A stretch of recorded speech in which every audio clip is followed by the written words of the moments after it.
Hello viewers, I am Abdullah Khalid and you all welcome on English Nama.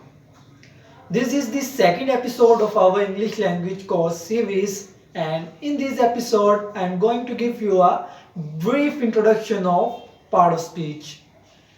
Part of speech indicates how the words functions in meaning as well as grammatically within the sentence. An individual word can function as more than one part of speech when used in different circumstances. Understanding parts of speech is essential for determining the correct definition of a word when using the dictionary. There are 8 parts of speech in the English language: noun, pronoun, verb, adjective, adverb, preposition, conjunction, and interjection. In this episode, we're going to discuss all these parts of speech briefly, and further in our next episode, we will go through them in detail. Number 1, noun. What is noun? Noun is a word for a person, place, or idea.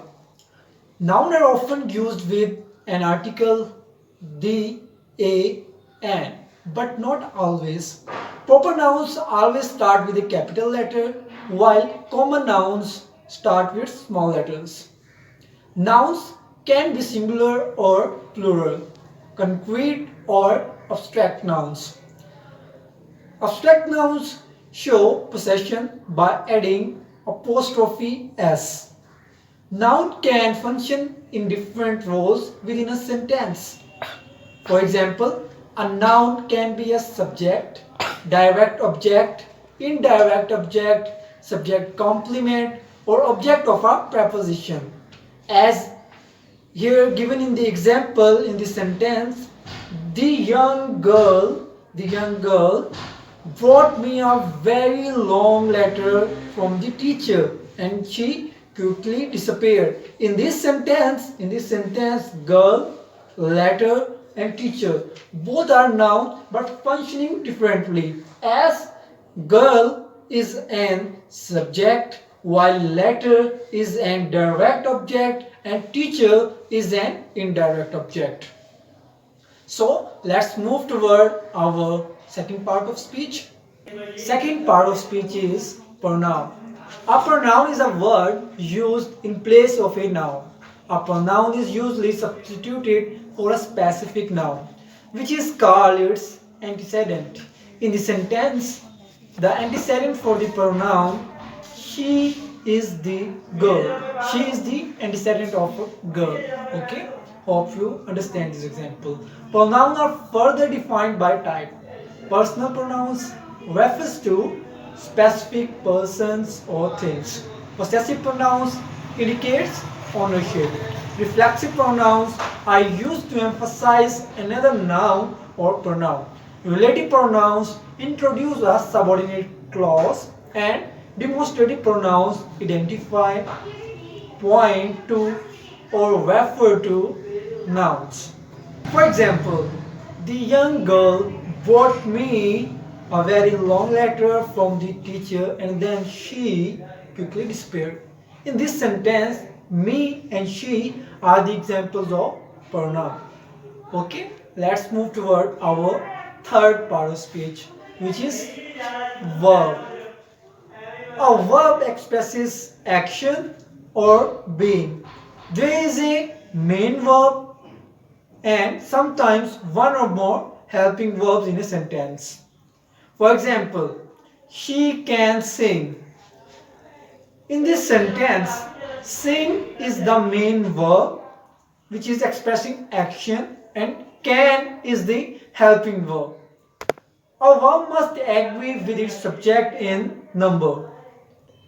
For example, if the subject is singular, then the verb must be singular, and if the subject is plural, then we must use a plural verb. Verbs also take different forms to express tense. Example: the young girl brought me a very long letter from the teacher and then she quickly disappeared. In this sentence, brought and disappeared are the examples of verb. Let's move toward our fourth part of speech. Fourth part of speech is adjective. An adjective is a word used to modify or describe a noun or a pronoun. It usually answers the question of which one, what kind, or how many.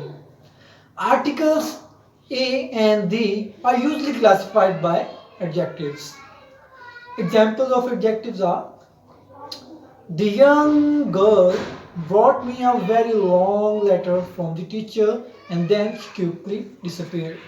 In this sentence, we can see that the word young is an adjective because it's describing the noun girl, and the word long is also an adjective as it is describing the noun letter.